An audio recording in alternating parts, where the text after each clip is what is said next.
This is a quote now from Isaiah chapter 9, which is the prophecy that includes the phrase, "Unto us a son is born, unto us a child is given." The land of Zebulun and the land of Naphtali, the way of the sea, that's the Roman road, the Via Maris, ran from Egypt up to the Sea of Galilee, then tracked up through the Jordan Valley there, and then cut off to Damascus. The way of the sea beyond the Jordan, again, that's east of the Jordan River, land of Bashan, Galilee of the Gentiles. The people dwelling in darkness have seen a great light, and for those dwelling in the region and shadow of death, on them a light has dawned. The region and the shadow of death. Jesus moving to the region covered with these monuments to the dead was the fulfillment of the prophecy of Isaiah 9. And in fact, they identify one location near a kibbutz called Shamir as sort of the cultural center or religious center of the culture that built those dolmens. That's the one that's got that dolmen with a 50-ton capstone. The tabletop stone weighs as much as 2 fully loaded 18-wheel semi-tractor trailer trucks.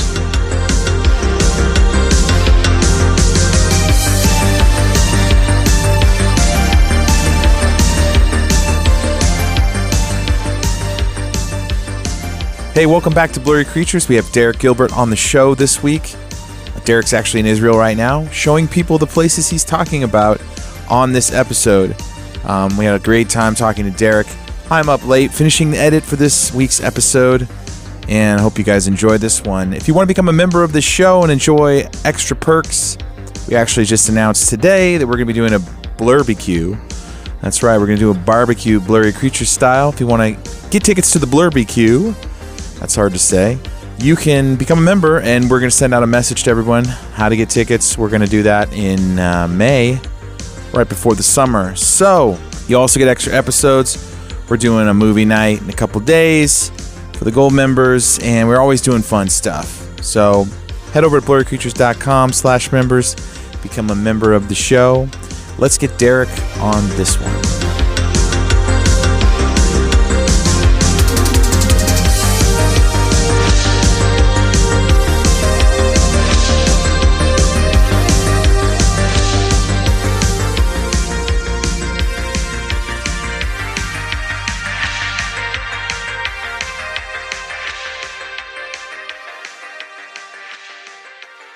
The history of our Earth is so different from what we can imagine.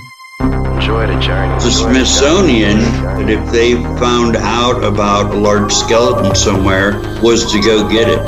I'm going to assume at least one person is right, because if one person's right, it busts the paradigm. It all goes back to the fallen cherub. And the problem with the modern day church, they have a very truncated view of the supernatural. This backdrop that's just pregnant with all kinds of meaning associated with this Mount Hermon event. Welcome to Blurry Creatures. And this guy defects from the kingdom. That's a big deal.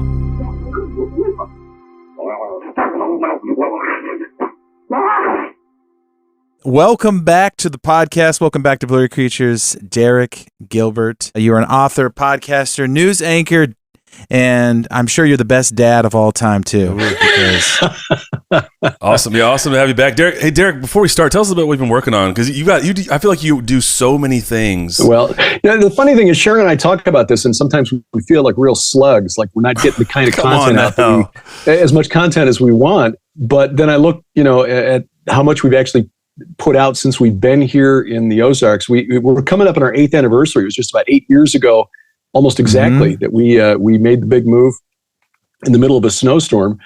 And since then, I'm looking at it because I've got these little framed copies of the beautiful artwork, the cover art by Jeffrey Martis for the books that we've done.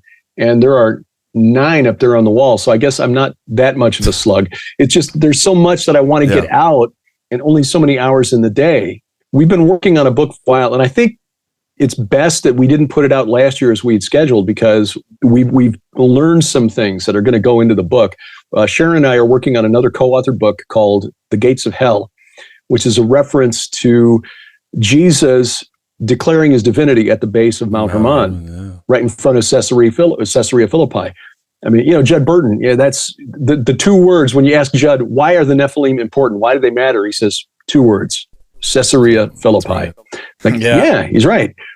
But we got one on Judd now, Because a few months ago, I was working on something, just doing some reading. We've assumed that the Essenes, or I always thought the Essenes were all based at Qumran, where the Dead Sea Scrolls were found in 1947. Turns out that's not true.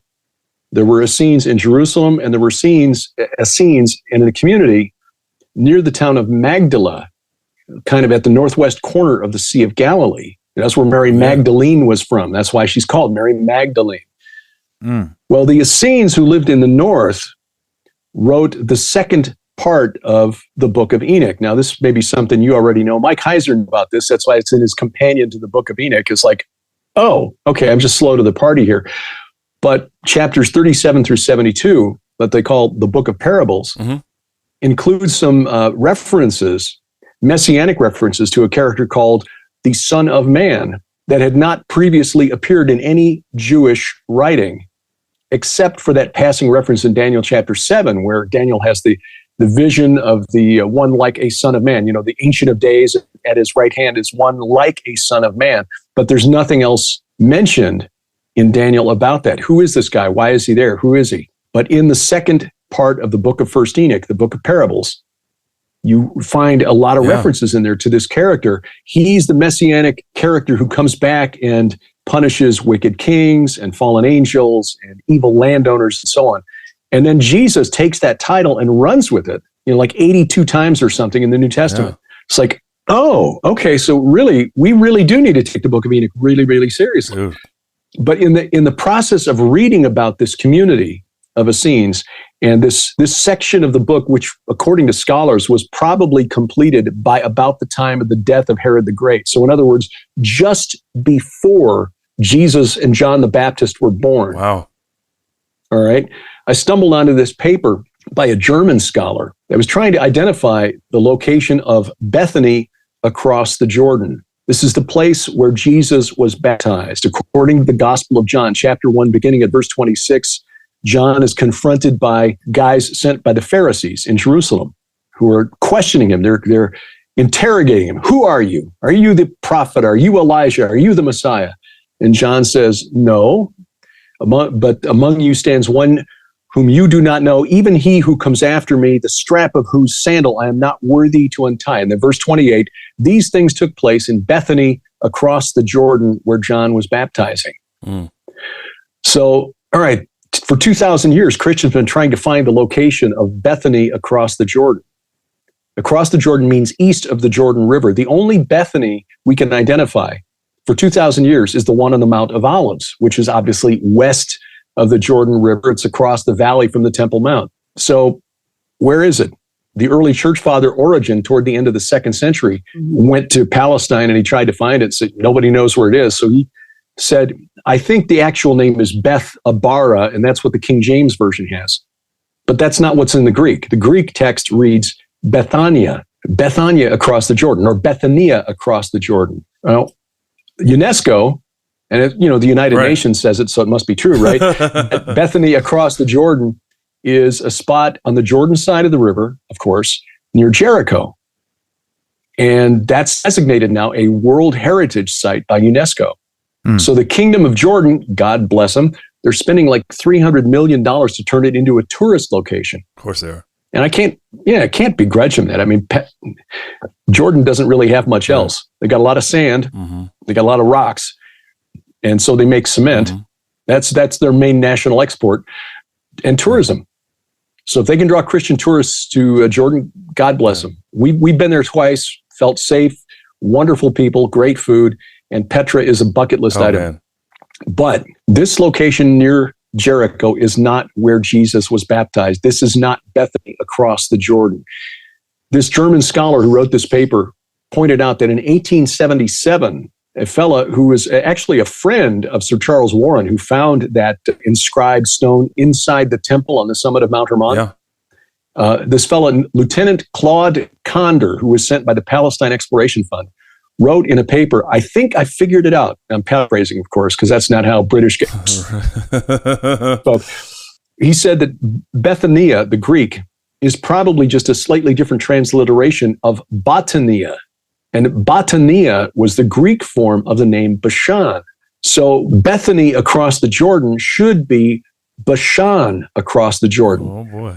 That's basically the Golan Heights. That's the area to the north and east of the Sea of Galilee, but it included basically everything up to the Jordan River, north of the Sea of Galilee. And of course, the Jordan River runs essentially from Mount Hermon down to the Sea of Galilee and then on down to the Dead Sea. Does that make sense? Well, when you look at the Gospels and you see where Jesus called his first disciples, beginning at verse 35 of John chapter 1, Jesus appears the next day after he's grilled by the Pharisees.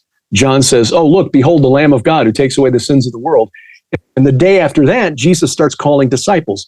Philip was from Bethsaida, the city of Andrew and Peter. So Philip, Andrew, Peter, they're all from Bethsaida. That's a mile north of the Sea of Galilee. Okay. All right.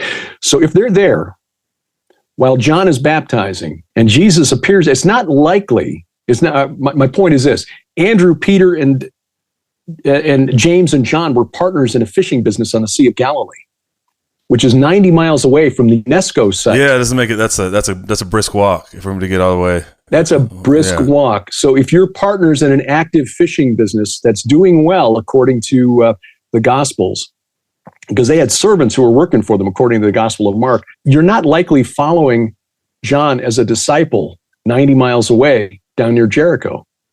I mean, a 90-mile walk, that's like what, 4 or 5 days? Yeah. So wait, so Derek, are you telling me you think you figured out where the spot where Jesus got baptized? I think it's north of the Sea of Galilee in that region called Bashan. Now, why is that relevant? Because Bashan in the ancient world, right? Yeah. Kingdom of Og, the first military target of Moses and the Israelites. Yeah. Why Bashan? Because Bashan, which is a cognate for a Ugaritic word, which is a Semitic language similar to Hebrew, means place of the serpent. Oh. Dude. Bashan is covered with megalithic monuments to the dead, for the cult of the dead. I mean, besides Gilgal Rephaim, Israel's Stonehenge, which is dated to like 3750 BC, and it's like half again more stone in it than Stonehenge has. So it's bigger and older than Stonehenge. Besides that, you've got about 5,000 dolmens all over the Golan Heights. Those are these megalithic structures that look like tables. In fact, that word is from a Brittonic word. It's a Celtic language that means table. Oh.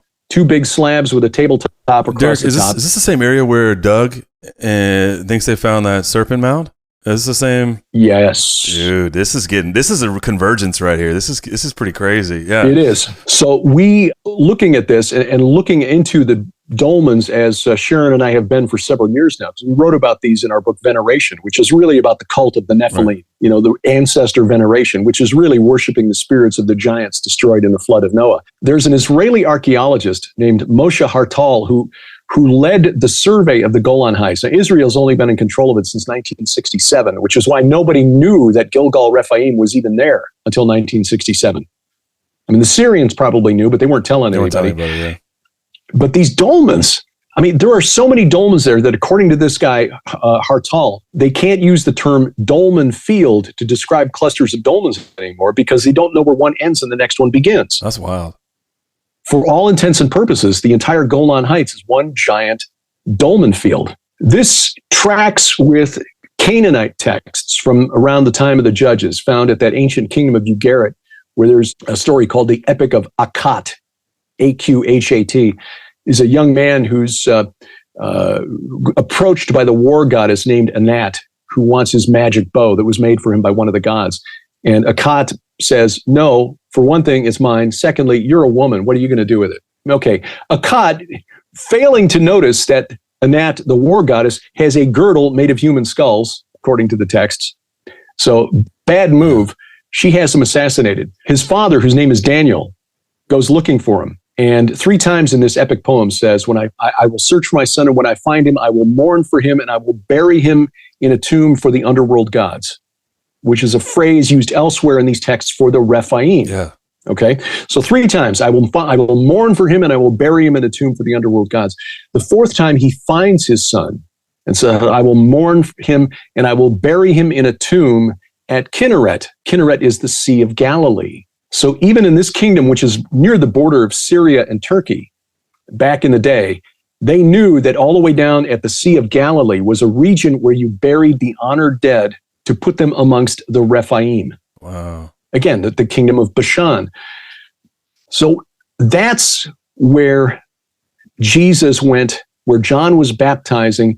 It's within line of sight from the community of Essenes, who wrote this second part of the First book of Enoch. Of the book of First Enoch, the book of parables. I mean, they've got this little hill there called Mount Arbel that kind of oversees or overlooks the community where these Essenes were living. You climb this little mountain. You can see Mount Hermon off in the distance. You can see Capernaum there on the shore of the Sea of Galilee. You can see Bethsaida up there, and again the region of Bashan off in the distance, all visible while they were writing this or being inspired to write it. Possibly. And then Jesus, again, calling his first disciples from that region. That's where all of this took place. This region that was known as the entrance to the netherworld.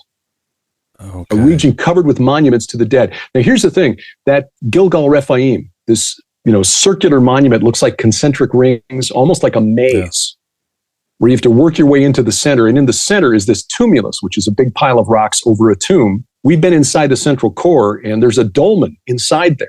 Don't know who was buried there. The archaeologist who did the most recent dig, Dr. Michael Freakman, said it had been robbed out. They couldn't find it. The Smithsonian had been there already, right? So they yeah, probably, yeah. Or the Vatican. Right?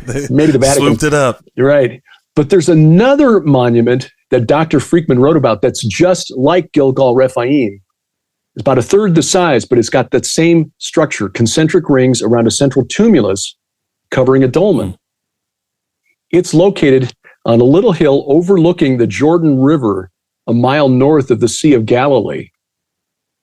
It's like half a mile from Bethsaida, where Philip and Peter and Andrew lived. There is no way they didn't know that thing was there. Right.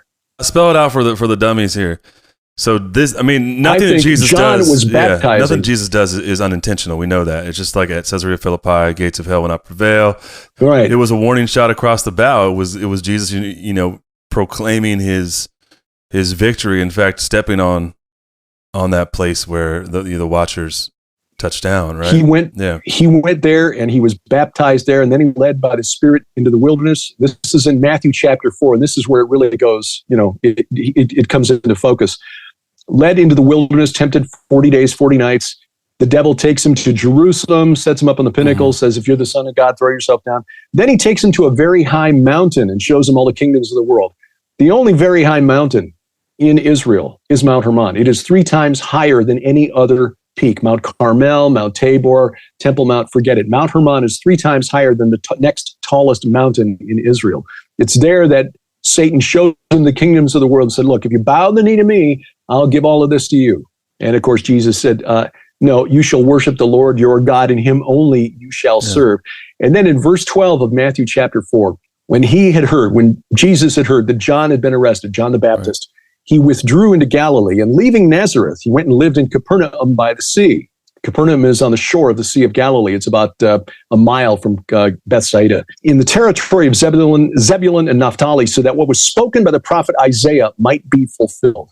This is a quote now from Isaiah chapter 9, which is the prophecy that includes the phrase, unto us a son is born, unto us a child is given. The land of Zebulun and the land of Naphtali, the way of the sea, that's the Roman road, the Via Maris, ran from Egypt up to the Sea of Galilee, then tracked up through the Jordan Valley there, and then cut off to Damascus. The way of the sea beyond the Jordan, again, that's east of the Jordan River, land of Bashan, Galilee of the Gentiles. The people dwelling in darkness have seen a great light, and for those dwelling in the region and shadow of death, on them a light has dawned. The region and the shadow of death. Jesus moving to the region covered with these monuments to the dead was the fulfillment of the prophecy of Isaiah 9. A light dawning on those who dwelled in the region and the shadow of death. The Jordan River runs through a valley between Mount Hermon up to the region of Dan, ancient city of Dan, down to Chorazin, which is one of the cities that Jesus cursed, which was just north of Capernaum. That area is around an area that is called the Hula Marsh, H-U-L-E-H. There used to be a lake there. The Israelis drained it in the 50s to get rid of malaria. But the area around that marsh is just ringed with dolmens. Interesting. And in fact, they identify one location near a kibbutz called Shamir as sort of the cultural center or religious center of the culture that built those dolmens. That's the one that's got that dolmen with a 50-ton capstone. The tabletop stone weighs as much as 2 fully loaded 18-wheel semi-tractor trailer trucks. How they get it up there? And somehow in the Bronze Age, somebody managed to get that up on top of a dolmen. And there are like 400 more dolmens around it. And that's right on the edge of this marsh. Big fellas. Maybe some big fellas out there, huh? That, we believe, is the Valley of the Shadow of Death. Oh, okay. So what is the significance of the dolmen? Is it like a fancy coffin, or is there actually some sort of... Is it like a gate?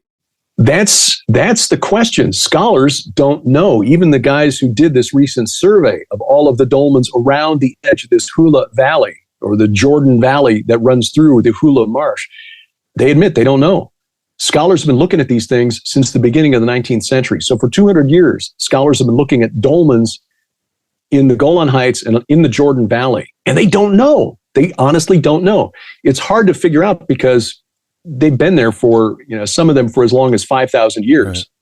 Right. And you got a lot of tomb robbers, or what the archaeologists today call night diggers. They go in there and, rob them out. So there are very, very few.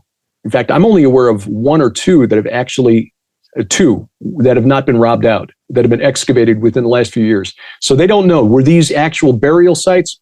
Some scholars say no. Others believe that they were used for sky burials. You'd put the dead relative on top of the dolmen until the birds picked it clean, and then you'd bury the bones in an ossuary, in a shaft tomb somewhere else. Gnarly.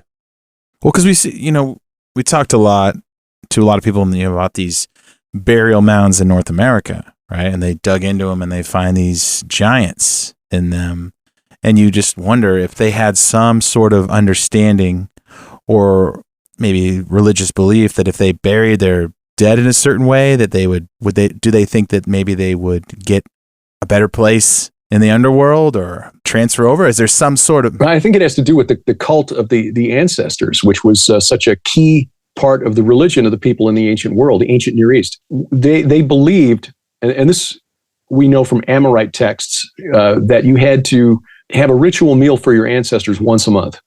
Every month on the night of no moon, so the 30th of the month, they had to invite them to a ritual called the Kispum and summon them by name. So it's kind of a necromancy ritual. And then you would feed them with bread. And this is what the teraphim, those household idols, were like used Abraham, for. right? When they have those whole... Jacob. Or Jacob, sorry, when they took the house gods from the father-in-law. My brain exactly. Starts with an L. Laban. Laban, thank you, man. It's dad brains got me here. Laban, yeah. And she hid him and she took him with, which was always like a weird passage. Right. Kind of like, yeah. Why are these there and why are they so important? Why did Laban chase after him? Well, because the possession of the household idols, the teraphim, meant that whoever possessed them was the one who owned the family estate. So Jacob running off with, or Rachel running off with them, basically meant that Jacob would inherit Laban's estate. Interesting. Access to the household gods in that day and age, in that period of history, was so important that sons who disobeyed their parents were actually cut out of the will and they were denied access to the family gods. Wow. You can no longer talk to the family gods. I mean, that was a big, big deal. The other side of the coin is that if your descendants did not perform the ritual on a monthly basis and summon you to feed you bread, which they would, smear on the little face of the little statue there, and then pour out a drink offering so that you had something to drink in the afterlife, you ceased to exist. If they forgot your name, you ceased to be. You faded away to nothingness. And this continued at least down to the time of David and even beyond. I mean, you remember when David was trying to get away from Saul, his wife, who was Saul's daughter, Michal, fooled the guards who were coming to take David away and kill him by putting the teraphim in the bed and putting hair on it to make it look like David. Oh. So even David's household, when he was living in the household of Saul, they had one of these household gods in his home. And David's son Absalom, in 2 Samuel 18:18, this is such a weird verse, it's one of the few that I can remember. He erected a pillar in the Valley of the Kings, which nobody really knows where that is. The pillar of Absalom that the tour guides show us in Jerusalem today, that's not the actual one. It's not it. But anyway, he erected this pillar to himself, for he had no son to keep his name in remembrance. And archaeologists know from the Amorite kings who lived in that area, in what is now Syria, Lebanon, southern Turkey, that they did this. They would erect these pillars so that people would remember to summon them and offer sacrifices to them so they wouldn't fade away. They wouldn't starve in the afterlife. So that's what I think this cult was all about. You had to continually appease the ancestral gods or the ancestral spirits but the reality of the situation was people were being deceived by demons, right, which were more than likely the spirits of the Nephilim destroyed in the flood. And this type of ritual continues down to this day. You see it in Madagascar, where they take the ancestors out of the tomb. Haiti, you see it in Mexico with the Day of the Dead. This continues down to this day, and you can trace this all the way back to the Nephilim. So all of this goes all the way back to Mount Hermon thousands of years ago. I was going to say that reminds me of what you see in Haiti, where they actually try to call spirits up and have them possess them, and they pour one out for their ancestors, and they bring food. Right. It's interesting because in Japan, it's not a Middle Eastern thing. It's a thing everywhere. And right. So let me recap this real quick. So the Essenes, who we know most famously for the Dead Sea Scrolls, having in Qumran, scrolls are found. That's how we actually know that the book of Enoch predates all the New Testament stuff, for which Enoch was tossed out because they thought that it lifted from Jude and Peter, etc. So we know that community exists, but they also were elsewhere, and they were monastic. Were they monastic, or were they? It depended. There appears to have been a split in the community at some point in the 2nd century BC. I still don't have my head around this as I'm trying to study on this, and I got to work fast because we're going to Israel in a month. Weren't you just there? I feel like I just saw photos. Maybe they were memories again. Older photos. Yeah. No, we've had to reschedule this tour 4 times because we were supposed to go back in 2020. Yeah, no one went anywhere. Then. Yeah. Right. Yeah. The tour companies are now making up for lost time. It appears to have been a split, and so you had the community at Qumran that wanted to separate from the world entirely, and if you wanted to join their community, you had to agree to follow all of their rules specifically. Okay. The community around the Sea of Galilee and the community in Jerusalem appeared to be more willing to mingle with other groups, to work alongside the Pharisees and the Sadducees and what have you. So and more good neighbors. They're better neighbors. They're just leave us alone, I mean, they still had their rituals and their purity rituals and so forth, but they were not quite as strict as the Qumran community, which basically cut itself off from the others. And in fact, you can see evidence of this split. And this is why scholars are convinced that the book of parables in the book of 1st Enoch was not written by the community at Qumran, because there are things in that, beginning at chapter 37, that would not have been acceptable to the community at Qumran. Okay. For example, the idea that you could be forgiven through repentance. Okay, this was something that John the Baptist is known for in the Gospels. He was preaching a Baptist of repentance, or baptism of repentance, right, for forgiveness. The Qumran community believed you were only forgiven if you joined their community and followed all of their rules. So that was a fundamental difference. Sounds like some churches. Yeah. No yeah, kidding. Seriously.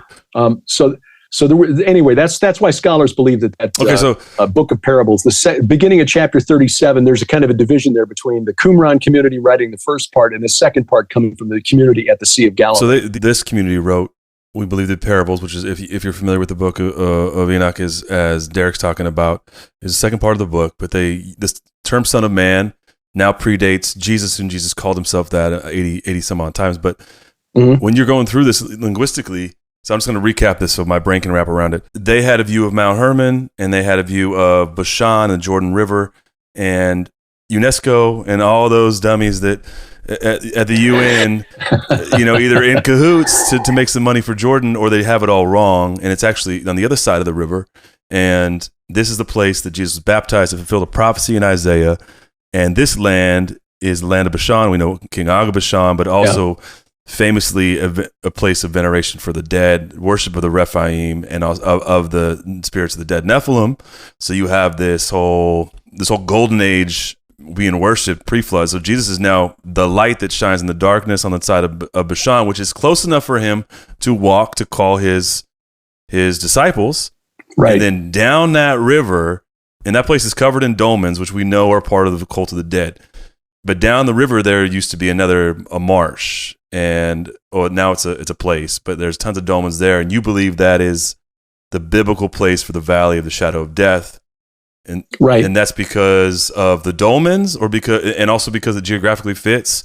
Am I on so far here? No, you're summarizing it very well. Okay, good. I'm kind of, yeah, there you go. You're helping me out too. We'll just transcribe that, and that'll be a chapter for the. I'm just trying to keep up, man. I love it though because I think this is the context, right? Like we talk about this, Derek. We talked about at Mount Hermon, about at the gates of Hades, about the significance of geography, and I think we're separated from this very much unless we go to Israel. And even then, it isn't always the same as we can just prove with UNESCO. It's not always, and Jesus is probably born or crucified at where's a bus stop now. These things that actual locations and meanings, but it's just the significance of being a light dawning. It would be his revelation or being revealed as the Messiah with the dove coming down when he's baptized by John. It's in the place of complete and utter darkness. So all of that, Valley of Shadow of Death. So we're talking like literally a place where they buried and then worshipped the dead in this valley. And this is a place where David walked, and maybe they didn't want to go because it was blurry. I don't know, Do you think this is where the giants maybe came back in this area too? Like there's always these debates. How did they come back? Yeah. Did they do some sort of ritual in these areas to like resurrect themselves or something? Well, it sounds like Well, we know that practice was still continuing down at least until the time of David, probably down to the time of Isaiah. When you get down to the 7th century, because Isaiah was still condemning those who were eating forbidden food amongst the tombs, which was part of the problem. I mean, Moses and the Israelites 800 years earlier were hit with a plague when they were on the plains of Moab before they crossed over at Jericho.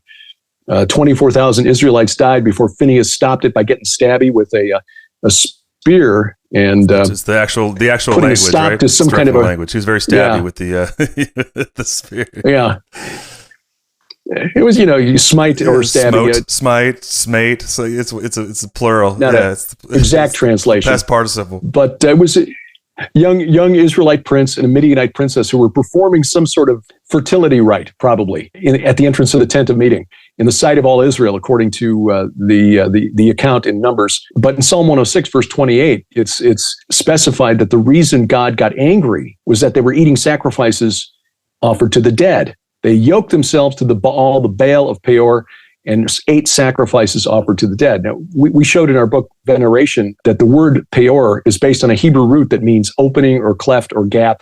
And in that context, probably means the opening, or the Lord, because that's what Baal means, Lord of the gates of hell, Lord of the opening to the netherworld. This probably took place at or very near the location of ancient Sodom. There is a dig going on as we record this tonight. The team is over there from Trinity Southwest University and Veritas International University, digging at a site in Jordan called Tal El Hammam. It's across from Jericho. It's kind of between Jericho and Mount Nebo. You can see it from Mount Nebo. As you're looking at Jericho, if that's 12 o'clock, Mount Nebo's at about 2 o'clock. This city was the largest city in the southern Levant, which is Lebanon, Israel, Syria, Jordan, south of Hatzor. And Hatzor is about halfway between the Sea of Galilee and Mount Hermon. 85 acres inside the city walls. To give you an idea, to compare, Jerusalem at the time of Abraham had about 10 acres inside the city walls.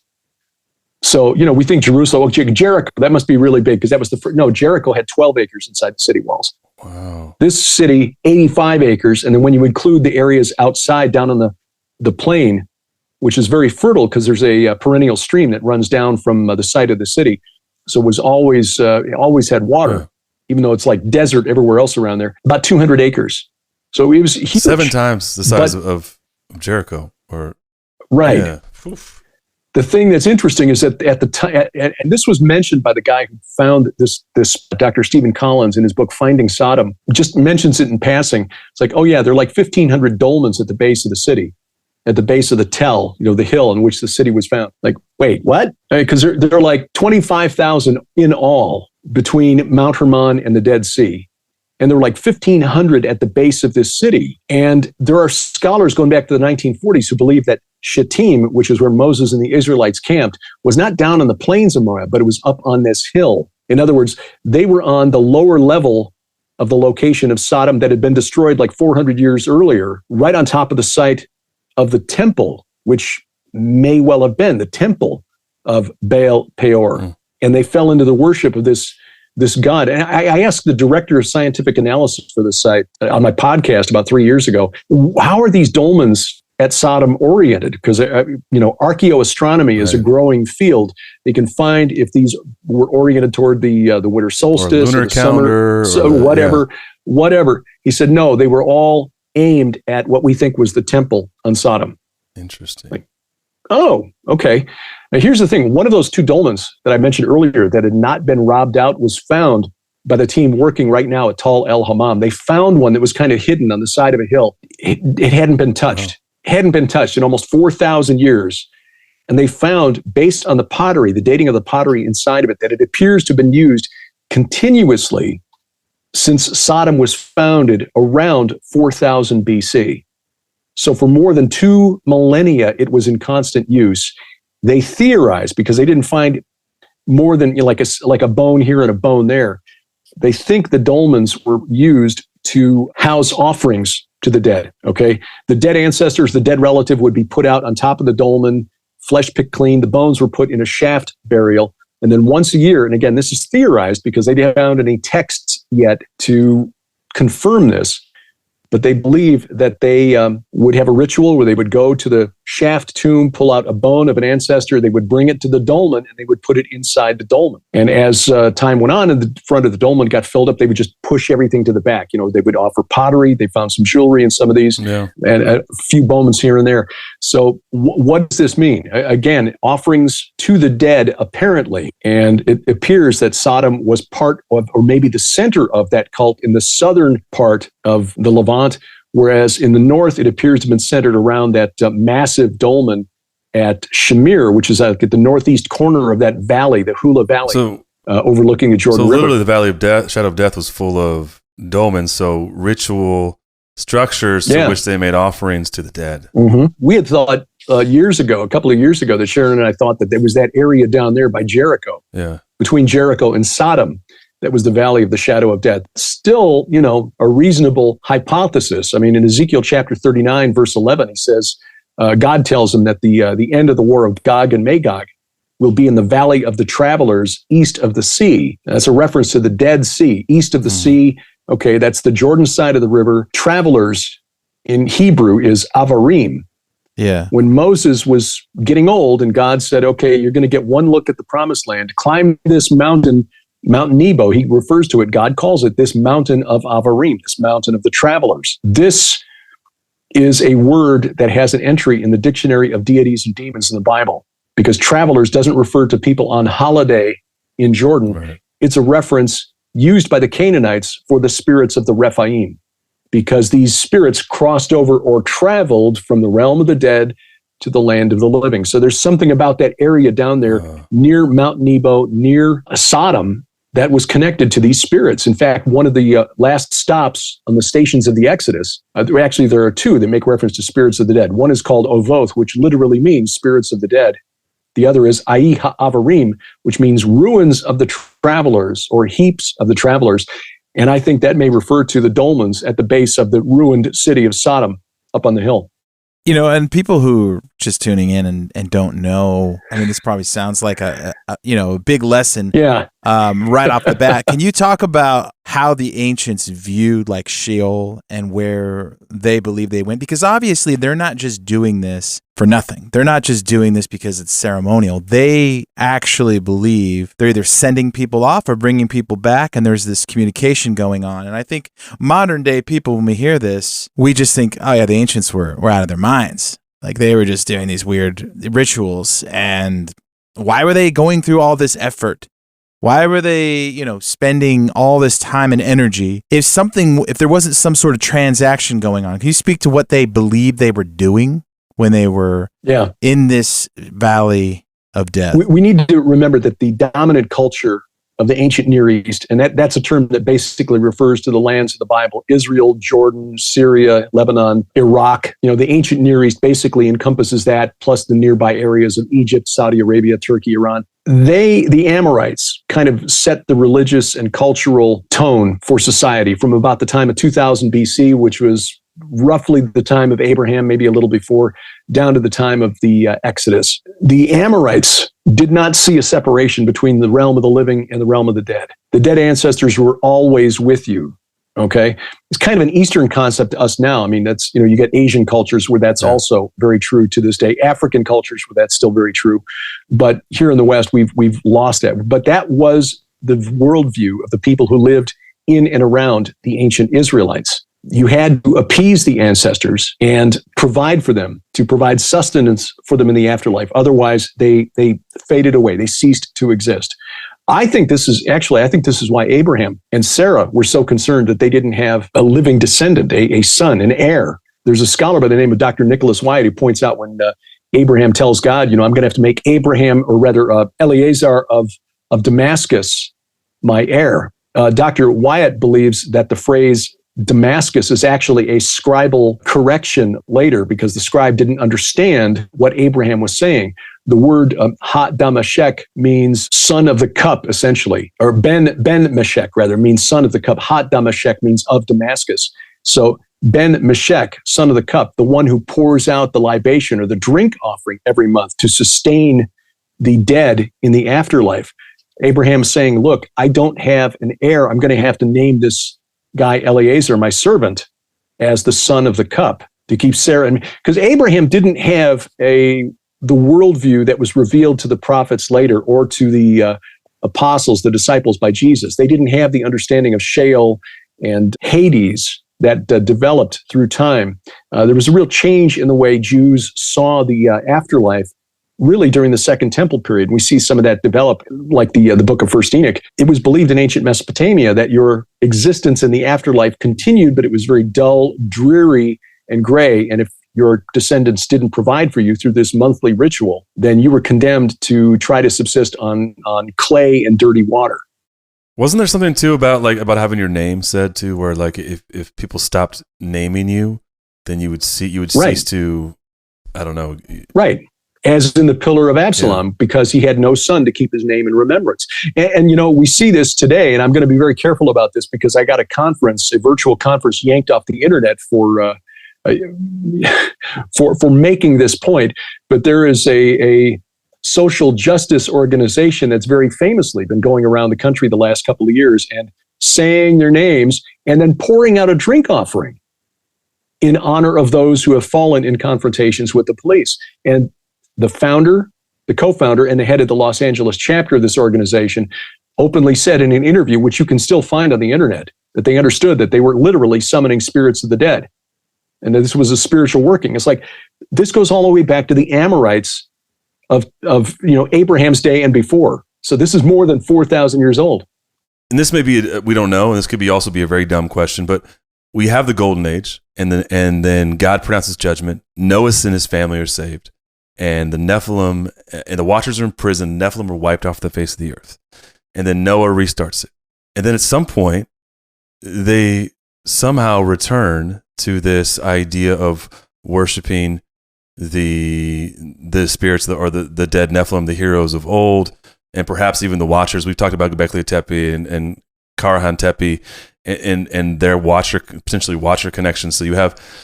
This happens though. We get to the Amorites and they're doing this. Like, how do you think that we got from a family being saved, and we know there was sin there because all kinds of stuff happened to Noah in his tent right after, right? All these things go down from there. But do you think it has to do with a second incursion and the return of the Rephaim, and they remind, or there's hidden knowledge? Because you would think everyone's wiped out, that they would have memory other than Noah and his family of this horrific golden age and sort of the devolution of the earth into this place of carnage and cannibalism and destruction and death and hedonism. So it's fascinating to me because, then obviously we have Deuteronomy 32 and the dividing of the nations too. So we have these territorial spirits and these entities that are placed over nations. So I could see that being part of it, I guess. But at some point, these Amorites, which are familiar with Abraham, are practicing this thing. Where do you think they got that? Because we went from a place of God saying, nope, and just Noah and his fam. And then I don't know how much time passes because I'm not good with the chronological order necessarily, but at some point we're back to this death, and this is where we get to the Valley of the Shadow of Death. We're to this death cult, to this idea of we are worshiping these gone demigods of the Golden Age. I actually deal with this in my book, The Second Coming of Saturn. Yeah, which we did an episode on. Very clever product. The product. That's great. You get good marketing. You need a Pepsi can and be like, this episode brought to you by Pepsi. Sharon pointed me to the work of a husband and wife archaeologist team from UCLA, Giorgio Bucciolati and Marilyn Kelly Bucciolati. They've been working at a site in northern Syria, started working there around 1990, if I remember right, called Tel Mozan. They very quickly realized this was a city that was a religious center for a people group called the Hurrians. The Hurrians, in the Bible, they're called the Horites. They're very busy. Yeah, not to be confused with the Russians. Hey, he's got it. They're just Hurrians. Derek doesn't miss it. Let's go. Man. Yeah. Archaeology humor. Yeah, I love it. I know. I'm here for it. Anyway, they found as they excavated this site, and they dated the city probably to the middle of the 4th millennium BC, about 3,500 BC, that it was founded by a group of people called a culture called the Kura-Araxes civilization, or the Trans-Caucasian civilization. Kura and Araxes are the two rivers on either side of the Caucasus Mountains in Armenia, hence the name. They've got a very unique style of pottery, so they can trace their movements from their origin point around 4,000 BC, 4,500 BC. They began to spread out kind of like the northern arc around Mesopotamia. So if you looked at a map and looked at the Kurdish regions, really, of Turkey, Iran, Iraq, Syria, that's where the Hurrians were concentrated. But they moved down to the area of the Sea of Galilee, really, by about 2300 BC, and they continued on even further south. And they were all through the Bible, even though we don't really recognize it. The kings of the East in Genesis chapter 14, who came all the way from Elam, which is modern Iran, to fight against Sodom and Gomorrah, they did battle with the Horites at the edge of the wilderness of Paran, which is down near Mount Sinai. So the Horites were all through that area. There's evidence that the king of Shechem in the days of Jacob, whose name was Hamor, may have been a Hurrian. The king of Jebus, the city of the Jebusites, Jerusalem, in the time of David, Arana. He bought the threshing floor of Arana to stop the destroyer from slaying all the Israelites because of David's sin of calling the census. Arana is a Hurrian word that means Lord or King. Okay, so these Hurrians were all through the area. They were more important in biblical history than we realize. As part of their worship of their creator god, whose name is Kumarbi. Kumarbi was just another name for who the Romans later called Saturn. Greeks called him Kronos. The Canaanites called him El. The Amorites called him Dagon. The Babylonians, the Akkadians called him Enlil. Same god, different names. The Hebrews called him Molech. He's all right? Still around. Yeah. He's still around, still influencing the world to this day. I argued in that book, by the way, that he is also Shemiyaza, leader of the Watchers. Oh, yeah. And the one they call the Destroyer, who comes out in Revelation 9, Abaddon or Apollyon. I think it's the same entity by different names. Anyway, to worship Kumarbi and to summon him from the netherworld to ask him for favors, they dug a ritual pit, a necromantic ritual pit. The Bucciolatis found that this thing at Urkesh, which is the name of this sacred city for the Hurrians, went down about 45 feet. Now, they could only get down about halfway because they were concerned about the walls of this thing falling in on the diggers. So they dug down and dated that portion of it to about 2400 BC, but they figure it goes back to about 3500 BC. This was how the Hurrians worshiped their gods of the netherworld. Kumarbi, like Kronos, like Saturn in the Greek and Roman myths, had formerly been the king of the pantheon. He became the king of the pantheon by overthrowing the sky god and castrating him in the process, and then in turn was overthrown by the... Yeesh. Yeah. I mean, it was bad enough when Kronos used a sickle, but Kumarbi did it with his teeth. Well, you're making a statement. Yeah. Basically, the sky god is powerless now because he's not a man. Anyway, he was overthrown by the storm god, Zeus, Jupiter, Baal to the Canaanites, Teshub to the Hurrians. And that's why the storm god was the king of the pantheon. Again, this was a key part of their ritual. The priest would go down into this pit, again, down into a pit, maybe 10 by 12 in dimensions, but 25, 30 feet below the surface, would scribe a magic circle on the floor, sacrifice a small animal like a lamb or a puppy or a piglet, and then summon these gods from the netherworld and then send them back to the netherworld when they were done. Now, these people, the Hurrians, again, they can trace their movements because of their very unique style of pottery. They trace them back to about 4,500 BC or thereabouts on the plains of Ararat, okay? The plain, the lowlands below the mountain where Noah landed the ark. And the name of this ritual pit is the Abi, the ABI. 1966, before, 25 years before the site of Urkesh had been found, a scholar by the name of Harry Hoffner, who's a Hittiteologist, found and made the argument that etymologically speaking, based on linguistic rules, the Abzu of the Sumerians, that word Abzu, the abyss, could not have been the origin of the Hurrian word Abi. It was the other way around. The Sumerians got the word Abzu from the Hurrians. Okay. It's also the origin of the word in Hebrew, Ov, which is usually translated in the Bible as medium. In other words, when Saul went to visit the medium of Endor, he visited the Ov of Endor. And remember, Samuel, the spirit of Samuel, came up from the earth. She had a ritual pit. This was a practice brought to Mesopotamia and brought to Canaan. It's in the New World. Like we did a whole episode on Chaco, and then you have the cenotes. You have these. Yep. So this is what I'm gonna. This is the kivas. Yes, the kivas. Right. That's what I'm trying to think of. Cenote is the cave. We talked about those at Chaco. Like you have these ritual. So all of this, we know that like that the spirits of the Nephilim, the demons, their punishment was to stay here. Are you saying in these pits they channeled the spirits of the dead Nephilim? And do you think there was an impartation of this knowledge to worship not only them, but potentially their fathers? Yes. Who were the Watchers, and that ignited this cult. Dude, this is super interesting. Because you know where that comes from, right? And it had to be this medium. And I'll let you finish on this because this is a great point. Because if the same word we talked about the Witch of Endor and the medium of Endor, whatever it is, who called up Samuel, I mean, it makes sense because, something doesn't come from nothing, obviously. This right. So well, we also talked this week, Luke. We just talked to Hugh Newman about Kahar and Tepe. Yeah. And it's basically how it was dug down into the ground, like Göbekli Tepe, Right. And then you have these structures, and we were talking kind of loosely about why do they build some of them in the sky, and why do they build some of them like dig them down into the ground? And it seems like you have both those metaphors going on all the time in the megalithic societies, like a ziggurat and then like a pit. Yeah.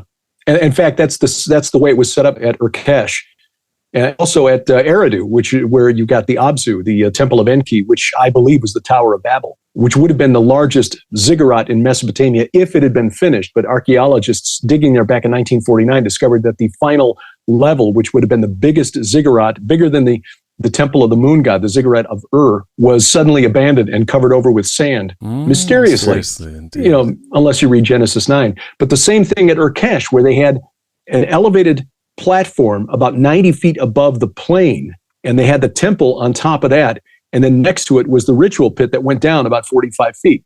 In Sumerian, the word Ker, which means mountain, also means netherworld. Just like in Hebrew, the word Eretz means earth, but it also means the netherworld. You have to look at the context. Wow. So, as above, so below. Right. It means both. I think that's really interesting because the chief god of Mesopotamia, the Mesopotamian version of Kumarbi or Enlil, his main epithet or nickname was Great Mountain. Now, did it mean Great Mountain or did it mean Great Below? Because by the time of Abraham, Enlil had been sort of replaced at the king of the pantheon over that period between Abraham and David by Marduk. Yeah. And he had been demoted to the netherworld, where he became one of the judges of the netherworld. So, Great Mountain or great underworld. Yeah. I've always wondered, you have Paul, referencing principalities and powers above and below, powerful class of, he says, demon gods that are held in these dark worlds in bondage. So, obviously the Tower of Babel, they're building this tower up to try to access heaven. And then they're building these pits to try to access the underworld. They're always trying to access these different realms. And it seems as though, we see those circle pits all in South Africa too. We talked to Michael Tellinger. There's thousands and thousands of these pits that they dug, and they look like spirals into the ground. And he says there's just remnants of giants all over South Africa. And then we have these, mounds all over North America, all over the world, pyramids all over China, South America. Yeah. And so they're all doing the same things. It's like the ancients understood how to access these realms, and we're just sort of finding the clues. Or we're building CERN. It doesn't make any sense to us. Yeah. We're building CERN, but it's like, but we're not. I mean, we're doing it with technology, but they were, using the Earth to access. And I just think it's interesting because, the biblical writers kind of mention these things, but it just goes right past modern day people. We don't even understand, okay, what is really Paul talking about? What are we arming ourselves? Well, it's like Heiser always talks about, like with Revelation, right? It's like that when John was writing this, he expected you to know all of this stuff in the Old Testament. Paul expected you to know all of this extra biblical literature that he references. Yeah. There's this like requisite baseline knowledge that they were writing to, which is, I think was beautiful about some of the stuff Mike Heiser does, is that he's saying you're not who they were writing to. You have to understand they thought they were writing to a class of people, to a generation of people that had this knowledge, had read these books and lived this lived experience, and it's not yours. And that's what I think is fascinating about this understanding. Like, man, when you talk about where Jesus was baptized, and then you realize, oh my gosh, if you had lived there at the time, you'd like, hey, that's very significant. Not only is it fulfillment of prophecy, but look, it's here. It's just like his preaching at Mount Hermon, but he's doing this here. This is what they do here. This is where they worship the dead here. And this is Jesus basically claiming back those things which have been stolen, which he does in the spiritual. When during his crucifixion, he takes the keys back. But he's doing this as he's walking around doing his ministry after 33 years of age. He's doing it strategically, which that is a huge eye opener to me. Just understanding what you just said about the way that they tried to access, and the way that the things we know from the archaeological record about that these ancients did and where they were and how we date them and how we relate that to the chronology of the Bible, and understanding, oh, they're in these pits trying to summon things, and these things they were summoning were telling them this is how. Essentially telling them, like, it's the Numa Elish, right? It's the inversion of the creation story. The serpent is the creator God, or this is pantheon of gods, and they're really all kind of inter battling anyway. But it goes back to the original, to the dragon and the fall of the Watchers, and all these rebellious characters that are vying for the worship of man and the adoration of man unto his own destruction, and at enmity with the God of Israel and God of the Bible. No, absolutely. Absolutely. And the question I get asked, though, is if you're right in this theory, and this God who led this rebellion, this fallen Elohim, and he's now in the abyss, according to Peter, 2 Peter 2, verse 4, for God did not spare the angels when they sinned, but cast them down to Tartarosis in the Greek, right, where they're in chains and gloomy darkness, according to Peter and Jude. How is it possible they're still influencing the world today? Mob boss in prison, baby. Exactly. Mob boss in prison. I mean, that's the answer right there. And I think there's even a clue to this in Ezekiel 32, where he is writing a polemic against the king of Egypt, and he writes that Egypt is delivered to the sword, drag her away in all her multitudes. The mighty chiefs shall speak of them, but as chiefs of the Gibborim is the actual term. The mighty chiefs shall speak of them with their helpers out of the midst of Sheol. They have come down, they lie still, the uncircumcised slain by the sword. So it's clear when you read the Septuagint translation, which was the version created by Jewish religious scholars about 200 years before the birth of Jesus, that those mighty chiefs are in fact the Nephilim, the spirits of the giants destroyed in the flood. And then verse 22 in Ezekiel 32, Assyria is there in all her company, its graves all around it, all of them slain, fallen by the sword, whose graves are set in the uttermost parts of the pit. The thing about the name Assyria is that in Hebrew it's Asher. Asher was used for the nation Assyria. It was also the name of the capital city of the Assyrians, and it was also the name of their chief deity, which was the Assyrian version of Enlil, or El, or Molech, or Saturn, Kronos, Balaam, etc., the same entity. So is it Assyria is there and all her company or his company in the far reaches of the pit, which I think is a reference, and this is speculative. I've not cleared this with a Bible scholar or Hebrew scholar. This is speculation on my part, but I theorize and I propose that this is a reference to Asher / Enlil / El / Molech in the far reaches of the pit. In other words, the abyss, Tartarus. still somehow in contact with these mighty chiefs, the mighty, the fallen from among the circumcised. That's verse 27. And there are some scholars who believe that word fallen, Nephilim in Hebrew, is mispointed and should read Nephilim, the Nephilim and when you read the Septuagint translation, it's clear that is who they are referring to. Oh. They slept with the giants who had fallen from eternity in the Septuagint, who descended into Hades with weapons of war. Wow. So yeah, I think it's these are the minions, the demons, the giants destroyed in the flood are the minions who are still acting as intermediaries between the surface world and those rebellious Elohim who are in the abyss in Tartarus. Man, my mind is like thinking we could really get into like some topics to put to rest some of the ancient alien theories, because it's just, they're real. I mean, it sounds like what you're saying is some of these names are just the same. It's the same character, just different names, different cultures, right? Interpretation of the same story. But I don't want to go down that rabbit hole as much as I do want to. I want to talk to you about, so we know we've talked to you extensively and other people on the show about how Jesus goes to, Mount Hermon. Well, scholars think and that, when he transfigures, he specifically goes there to do that miracle. And then, he goes to the Temple of Pan to say, this is where I'm going to proclaim against the gates of hell. So you're telling, and then, so what I want to ask you about is his baptism, right? Because here we have him going to a specific place to be baptized. And if we follow the line of thinking that he goes to specific places to do these miracles, what does his baptism have to be there for? Because from my understanding, baptism is very much dying, right, going down, come on now, and then resurrecting, coming back to life. It is not lost on us as Christians. I mean, it is lost on us as Christians what we're actually doing when we're getting baptized. We are dying and being reborn. Mm-hmm. Well, that's part of it. But Peter had another explanation for it too. 1 Peter 3. Mike Heiser has taught on this, and we had the honor and the privilege of hearing him teach on this when we were in Israel together back in 2018 at the Jordan River. So there's jealousy everywhere, we're man. At the Jordan River, and Mike was teaching on 1 Peter 3.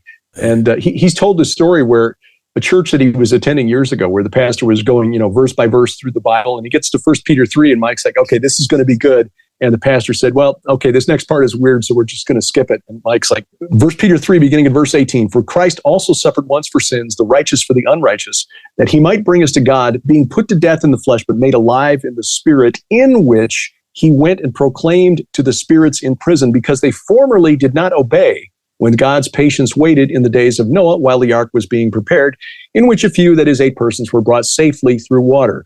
Baptism, which corresponds to this, now saves you, not as a removal of dirt from the body, but as appeal to God for a good conscience. And he goes on from there. He connects baptism to Jesus descending during the 3 days between the crucifixion and the resurrection to proclaim to the spirits in prison. Now, the Greek word translated spirits never refers to human spirits in the Bible, unless it is specifically qualified as such. Jesus and the spirits who did not obey in the days of Noah, who else is he talking about? Yeah, these are the watchers, the sons of God from Genesis chapter 6. Mike tells the story this way, to refer to him again, but it's a great story. He basically says Jesus descends, shows up in the abyss in front of Shemiyaza, Azazel, and the rest that are in chains in Tartarus, and says, okay, bet you didn't expect to see me here, but here's a newsflash. At dawn of the 3rd day, I'm getting out, and you're still dead. Let's go. That's what baptism is. Baptism is a declaration of victory over these rebellious entities that thought they could create a hybrid army to take dominion of earth away from the children of Adam and Eve. Every time we baptize, we're basically sending a message to the abyss, hey, we got another one, and you're still dead. Wow. I like that. And that's in the place of veneration and worship of the dead. Jesus not only fulfilled Isaiah 41, but he declares his victory. Declaring victory. And saying, you're still dead. You are worshiping still dead entities.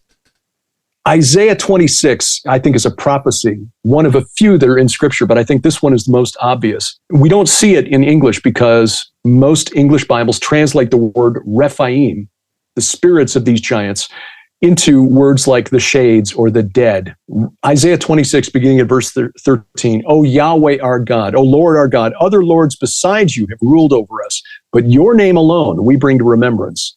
They are dead, they will not live. They are Rephaim, they will not arise. To that end, you have visited them with destruction and wiped out all remembrance. Remember the name, wiped out all remembrance of them. And then you go down to verse 19, and Isaiah writes, your dead shall live. This is about the faithful.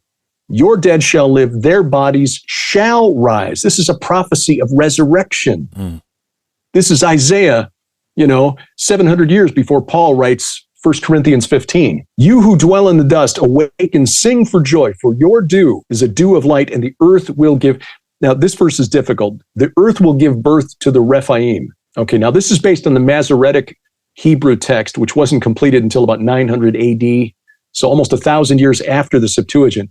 The Septuagint makes more sense. The dead will rise, and those in the tombs will be raised, and those in the earth will be cheerful, for the dew from you is a remedy for them, but the land of the impious, or the land of the ungodly, will fall. Dude, I like that. Wow.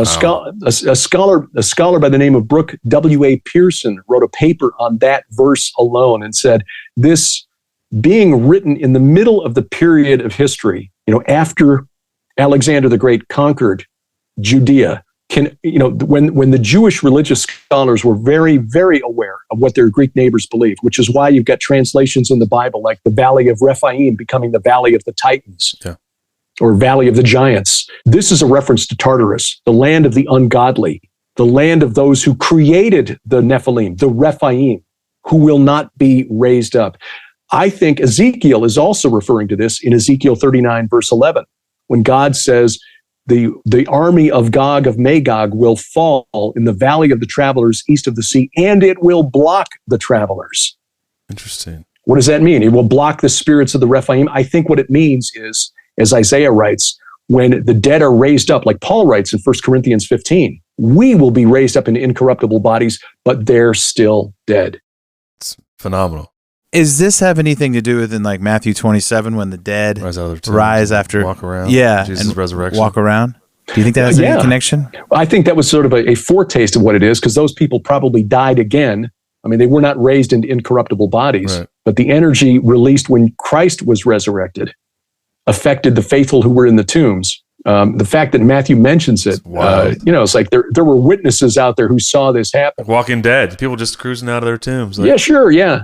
David W. Lowe wrote a book about this some years ago called Earthquake Resurrection, because he points out that at the time of that happened, there was a massive earthquake. And geologists and seismologists have now confirmed this. They found evidence of a massive earthquake that took place in the region of Jerusalem, centered core samples that were taken like near the Dead Sea, dated to about 31 AD, give or take a few years. And of course, being skeptics, they say, but this is where Matthew got the story of the earthquake at the time of Jesus. Like, okay, all right. I think this is so important because I think a lot of people walk away from their faith because they don't understand the concepts of living and dying and why Christ had to die and why Christ had to come.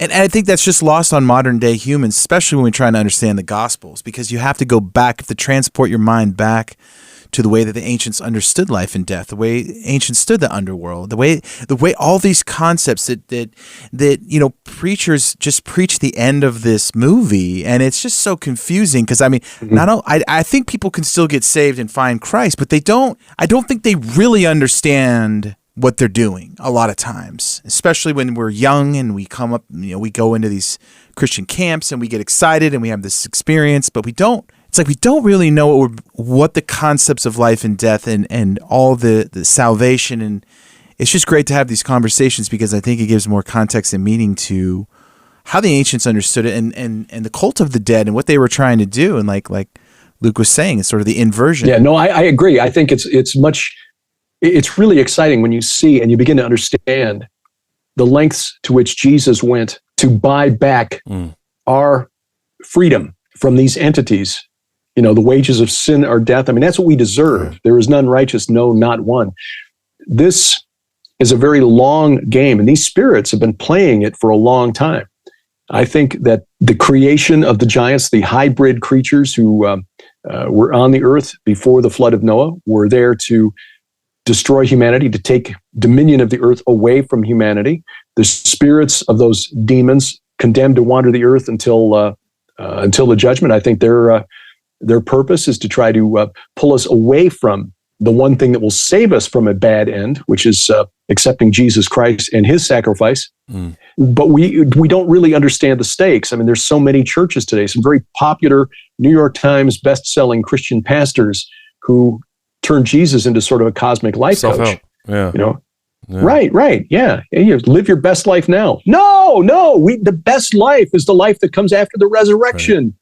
Right. If I'm living my best life now, I'm doing it wrong. Isn't it ironic that not ironic, it should be expected, but the irony is not lost on me that like a lot of, even in Christian churches, but a lot of the messaging is self-love, love yourself. And it's so contrary to the message of Christ. It was die to yourself, pick up your cross daily, reject your flesh, die to your flesh, starve the flesh and feed the spirit. It's not unintentional. It's very intentional. And it's just funny because so much of that is swept into the church, and it feels like it is a watered down. And I like what Nate was saying.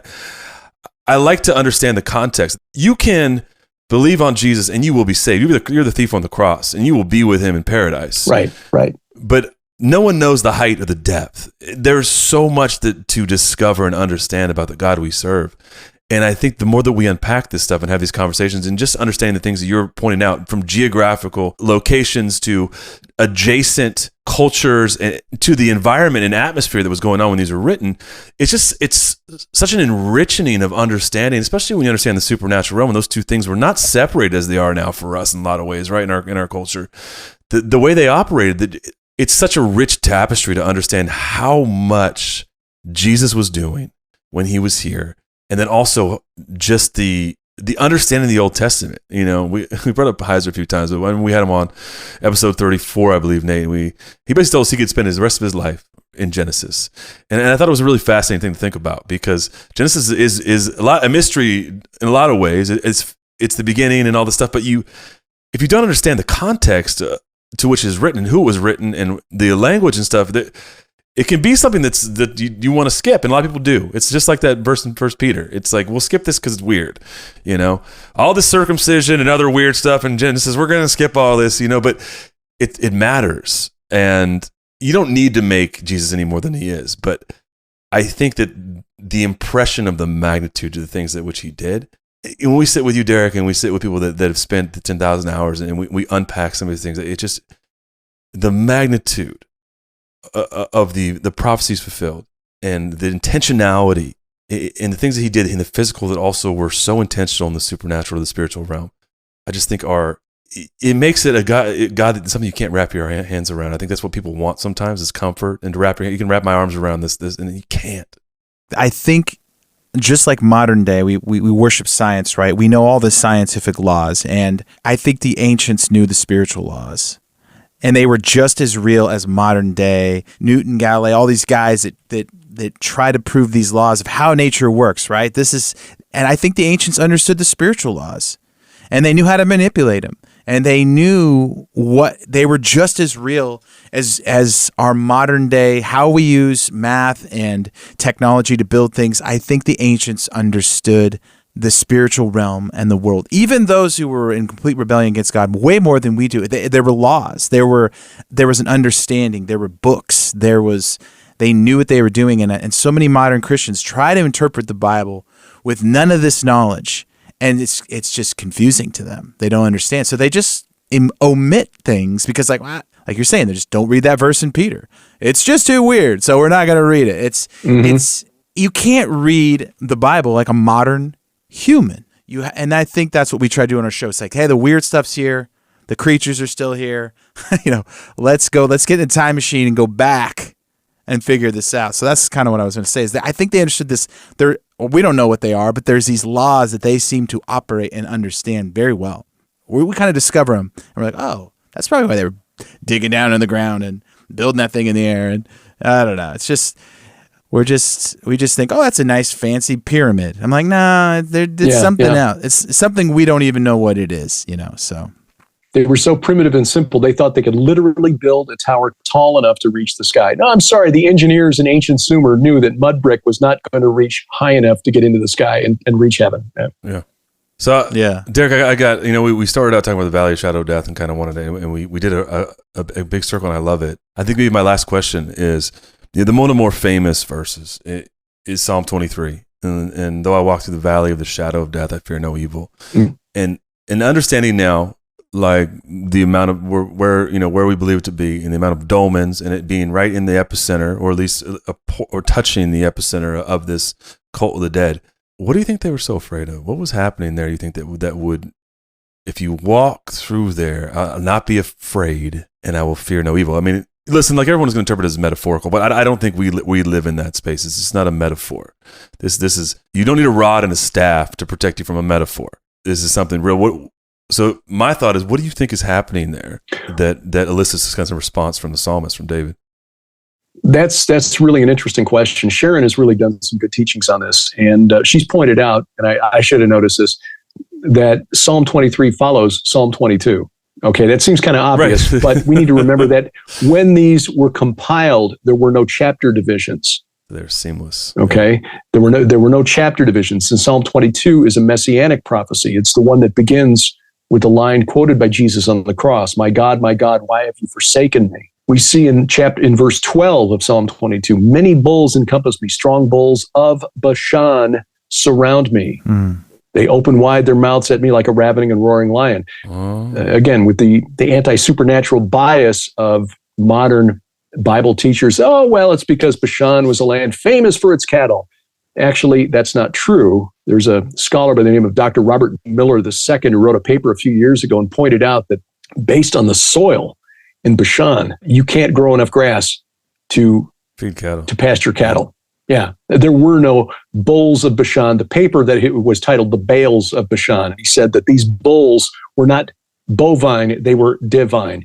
It's a supernatural thing, and of course, this is a reference that Jesus draws upon on the cross. So maybe we should pay attention to that. I mean, verse 19. But you, O Lord, do not be far off. You, my help, come quickly to my aid. Deliver my soul from the sword, my precious life from the power of the dog. Save me from the mouth of the lion. You have rescued me from the horns of the wild oxen. That term, wild oxen, is a reference to the aurochs, which was a giant strain of cattle in the ancient world, and probably one of the faces on the cherubim. Yeah. Again, I think we're dealing with supernatural entities here, and not just a wild, not a murderous We're not cow. talking, save me from wild animals here. And the 23rd Psalm is like, okay, you're leading me into enemy territory here. This region where the cult of the dead is known, the pagan gods, their pantheon, which is the enemy of the God of the Bible. Right. Okay, this is David, of course, writing the 23rd Psalm. And he was familiar with this area north of the Sea of Galilee, by the way, because one of his wives was the daughter of the king of Geshur, which was based at Bethsaida. So he was familiar with this area. He chased a rebel all the way to a city called Avel Beth Ma'akah, which is at the north end of this valley. David knew this area, but he also knew that this was like the beating heart of the Canaanite religion. There are Canaanite myths that place the activities of Baal. I only say it that way so scholars know that I know that that's how you're supposed to pronounce it, Baal. Anyway, in that Hula Marsh. Okay, this was an area that was known to be important to the Canaanite religion. And I think what David is saying is even though I'm in the middle of enemy territory, I'm no longer on the ground sacred to Yahweh. I'm on the ground sacred to this enemy pantheon, this foreign pantheon. I will fear no evil because you, my good shepherd, are with me. And Sharon puts it this way, and I think it's a beautiful metaphor, because when we go out into the world and we're confronted by, as Paul wrote, the principalities and powers and cosmic rulers over this present darkness, the humans that are cursing God and doing these ungodly things are not angry at us. They may be swearing at us. They may be spitting on us, whatever, but it's not us they're angry at. It's him, it's God. And they themselves are just human shields for the principalities and powers behind them. So when we are confronted by these spiritual struggles, these entities that are trying to distract us, demoralize us, discourage us, it's like, hey, look, the shepherd is right behind us, and he's got a rod and a staff. And that rod is used for a cosmic beatdown. So if you've got a problem with me, power, principality, throne, dominion, whatever, talk to the shepherd because he's right behind me. And I think that's what this is all about. They use those tools to kill wolves and lions. I mean, if we're talking about actual, like, what shepherds add. Yes. Now get this. Again, talking about the valley of the shadow of death. In verse 5, you remember we talked about how the Golan Heights, that area is ringed, covered with these dolmens, these monuments to the cult of the dead. Psalm 23, verse 5, you prepare a table before me in the presence of my enemies. You anoint my head with oil, my cup overflows. Surely goodness and mercy shall follow me all the days of my life. But many of us have memorized this psalm when we were in Sunday school. Or we sing it. But no one... Sharon gave this presentation on the 23rd Psalm at a conference in your neck of the woods, actually. We were in Murfreesboro a couple of years ago. And she said, now imagine this, in the valley of the shadow of death, surrounded by these dolmens. A table. Prepares a table. And 200 people just all went, all at once when they got it. You could hear the intake of breath. That's my wife. She's pretty smart. I think this is what this is about. This is another reference to that. The valley of the shadow of death, it's a literal place. Yeah. And Jesus, again, declared war on it with his baptism. And then he declared his divinity 3 years later, right at their headquarters, the base of Mount Hermon, and then the transfiguration on the summit. Yeah. He's like, here. Was he talking about, is the cup he's talking about, is that talking about what they did in these dolmens when they're trying to offer to the dead? There are many archaeological finds in the ancient world, like the kings of the Amorites from this period of history, depicted in their tombs, as basically a seated posture with the right hand out holding a cup. Because when you're just a regular human dead, your descendants had to call you once a month on the 30th of the month. The kings got called twice a month on the 15th and the 30th. Yeah. Based on the texts that have been found. And that was their cup was there. You fill the cup up so the king had something to drink in the afterlife. And you leave food offerings in these tombs for the kings. So yes, I think the cup running over was again in mockery of these dead and the cult of the dead and the fact that in their worldview, they had conned humans into doing these rituals to support them in the afterlife, not knowing that this is not how the afterlife actually works. The Last Supper is a reversal of that, whereas the fallen realm, these fallen angels and the demons that inspired all these pagan religions wanted the shedding of blood, especially human blood. The cult of Molech, still very active today. The number one cause of death on planet Earth is terminating unborn children. Anywhere between 42 and 75 million per year based on World Health Organization statistics, depending on which part of their website you believe. That is how they are sustained in the afterlife, shedding of human blood. Jesus shed his blood so that we would have eternal life. Completely reversed it. Wow. Derek, dude, I love these discussions. I love having you on, man. It feels like you're getting like a year-long course in about 90 minutes, and but it always makes me think about these things, and also just understand. I mean, I'm not going to rehash what I've said before because it's the same thing. It's thank you for the work you put in and the research you put in to share these things, because I think they're so profound. It's so profound. Our little show, I'm just glad people get to listen to this, because I think it's so important to understand contextually the things that our God did. Yeah. To bring us back bring us out of enmity with God into a place and back into God's family. And it is, I don't know how we get on an Israel trip with you and go do this, but I think that I would love to have you point all these things out in person, because my brain gets a little scattered trying to figure out where Galilee is and what's on the other side of this and what's on the side of that. But I have a lot of maps saved on my hard drive over here. He's got a lot of maps in that office. Before you go, tell us about, you said you got a book coming out. Talk about some of the things you're doing. Well, you can 5 days a week at Skywatch TV with the daily news update called 5 and 10. And then Sharon and I produce about 4 hours of content a week ourselves. Our weekly Bible study, the Gilbert House Fellowship, which is a verse-by-verse study of the Bible, released as a podcast on Sundays.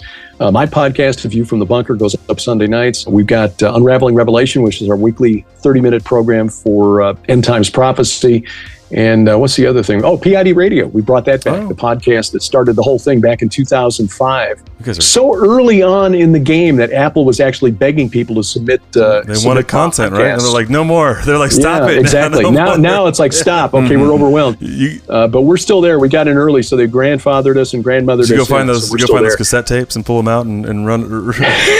Put them in the stereo, right? Spin them up. Yeah. Oh no, we were early adopters. We were doing MP3 before MP3s were cool. You guys are content machines. It's amazing. You guys just. But we got a free app where people get all of it on the app. You can find that at our website, gilberthouse.org. The upcoming book will be called The Gates of Hell. But we're also doing a video. We're going to Israel actually. Well, we'll be there a month from today. Come to think of it, as we're recording this, and we're going a few days before the tour, so we can shoot some video at sites that we're not going to visit on the tour, like this other site near Beth Saida that's similar to Gilgal Rephaim. We're going to the Serpent Mound of Bashan. We're going to go to Tel Avel Beth Ma'akah, which a scholar named Edward Lipinski points out as the place where Enoch delivered his message to the weeping angels. Wow, okay.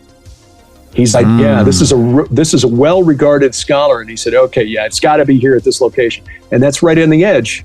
That's right on the edge of this valley, the valley of the shadow of death, this Hula Valley, surrounded by dolmens. And we hope we're going to get a chance to go to that Shamir dolmen field with that massive dolmen with the 50-ton capstone. Yeah. So we'll be shooting video there, and we want to put that together into a presentation or a documentary, if you will, to go along with the book. Fantastic. Well, we'll be on the lookout for that. Derek, thanks again, man, for everything. Yeah. It's just great. Thank you so much. To see you, and thanks just for teaching us tonight. This has been fun. Yeah. That's an honor, right? Enjoy this. I'm still that first grade kid that used to come home from school every day saying, "Hey, Mom, guess what?" Yeah. Now it's just, "Hey, Sharon," or Mom, at 7 o'clock in the evening. "Hey, Mom, guess what?" It's like, Derek. Yeah, exactly. Why are you calling me, Derek? Dude, thanks so much, Derek. Appreciate you coming back on Blurry Creatures. All right, Thank you. We'll see you. Say hi to Sharon. God bless. Sir. You bet. Later.